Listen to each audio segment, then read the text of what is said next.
Assalamualaikum warahmatullahi wabarakatuh. Perkenalkan, nama saya Alona Amelia, NPM 1911010258 dari kelas G jurusan Pendidikan Agama Islam semester 4. Di sini saya akan membahas materi teknologi informasi pembelajaran mengenai teknik belajar bahasa Indonesia yang menyenangkan di sekolah. Teknik belajar bahasa Indonesia yang menyenangkan akan membuat siswa betah di kelas, tidak seperti mata pelajaran lainnya yang lebih banyak penjelasan teoritis. Bahasa Indonesia lebih menekankan latihan dan praktik. Akan tetapi, latihan terus-menerus di kelas membuat siswa bosan. Nah, di sini saya akan menjelaskan atau memaparkan teknik yang menyenangkan agar belajar bahasa Indonesia bisa menyenangkan di dalam kelas untuk murid-murid. Yang pertama, teknik bermain peran. Teknik ini dapat diaplikasikan saat mempelajari karya sastra, misalnya menganalisis naskah drama. Agar dapat menghayati karya sastra tersebut, siswa dapat mempraktikkan bermain drama. Pertama, kumpulkan beberapa siswa dalam satu kelompok, lalu pilihlah seseorang sutradara dan lainnya menjadi pemain. Sutradara bertugas untuk memilih pemain dan mengarahkan mereka. Dengan demikian, seluruh siswa aktif dalam pembelajaran. Teknik yang kedua yaitu teknik wawancara.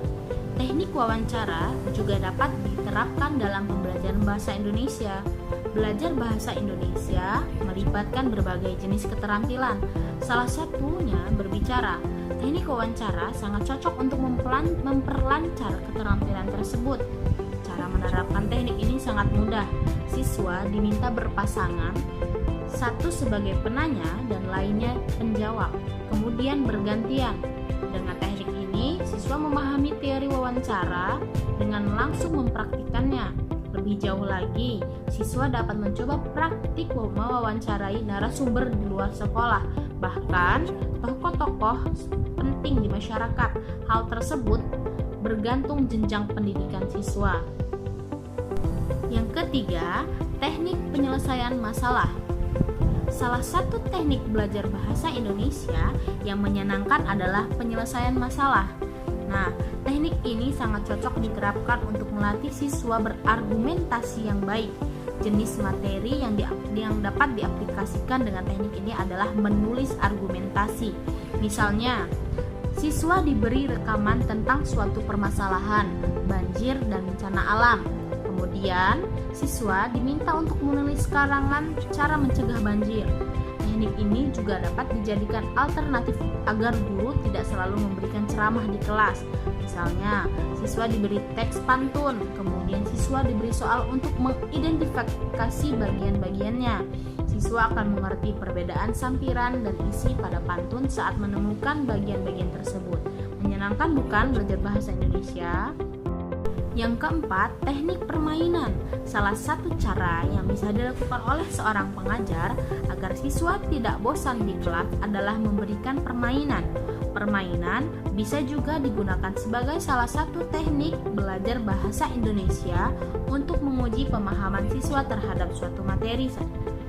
Misalnya saja, belajar dengan permainan Who Wants to be a Millionaire. Anda dapat memodifikasi permainan ini untuk menguji salah satu materi.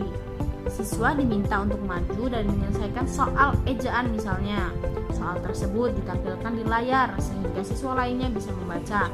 Lalu, guru memberikan skor untuk soal yang bisa dijawab. Dengan teknik ini, siswa akan tertarik dan lebih berusaha menjawab soal. Ditambah dengan hadiah menarik, kelas akan semakin semarak. Yang kelima, teknik pembelajaran di luar kelas. Sekali waktu mengajak siswa belajar di luar kelas akan membuat kesan yang mendalam bagi mereka. Misalnya, saat menulis puisi, dengan pengawasan dari guru, siswa dapat mencari inspirasi dimanapun, asalkan masih di dalam lingkungan sekolah. Saat materi menulis resensi, siswa diajak ke perpustakaan untuk membeli buku. Teknik tersebut menunjukkan siswa belajar dengan real, artinya siswa tidak mengimajinasikan buku yang akan diresensi. Siswa betul-betul membaca buku tersebut dan meresensinya. Selain dari 5 teknik belajar bahasa Indonesia tersebut, Ada cara pemanfaatan TIK untuk meningkatkan kualitas pembelajaran bahasa Indonesia di sekolah. Kemajuan teknologi informasi dan komunikasi yang begitu cepat telah memasuki berbagai ranah kehidupan termasuk dunia pendidikan. Pembelajaran kini tidak hanya menggunakan papan tulis saja. Pengajar juga tidak hanya berceramah di depan kelas sambil menulis di papan tulis, sementara peserta didiknya hanya duduk mendengar dan mencatatnya. Berbagai media hasil teknologi termasuk di dalamnya televisi, VCD, DVD, dan komputer menjadi suatu kebutuhan penting dalam pembelajaran karena kemampuannya. Lembaga pendidikan adalah salah satu sarana yang dapat mengembangkan teknologi informasi dan komunikasi sekaligus memanfaatkan kemajuan tersebut sebagai alat bantu untuk meningkatkan kreativitas dan produktivitas pembelajaran di sekolah. Oleh karena itu, semangat penguasaan teknologi informasi dan komunikasi harus dikobarkan di kalangan para pendidik. Para pendidik juga harus mendorong peserta didik untuk serius dalam mempelajari teknologi secara aktif. Kalau tidak, maka dunia pendidikan kita akan tertinggal dari negara-negara lain.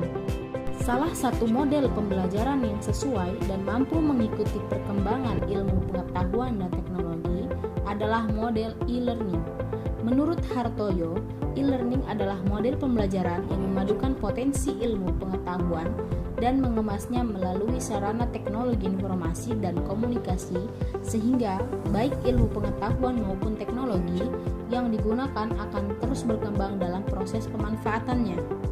E-learning sebagai aplikasi nyata teknologi informasi dan komunikasi dalam dunia pendidikan terutama ditujukan untuk memudahkan peserta didik dalam belajar dan meningkatkan kualitas kegiatan belajar itu sendiri. Kaitan dengan pembelajaran bahasa Indonesia di sekolah-sekolah, kualitas pembelajaran dapat ditingkatkan melalui berbagai pembelajaran yang tentu saja melalui berbagai model pembelajaran termasuk model pembelajaran e-learning.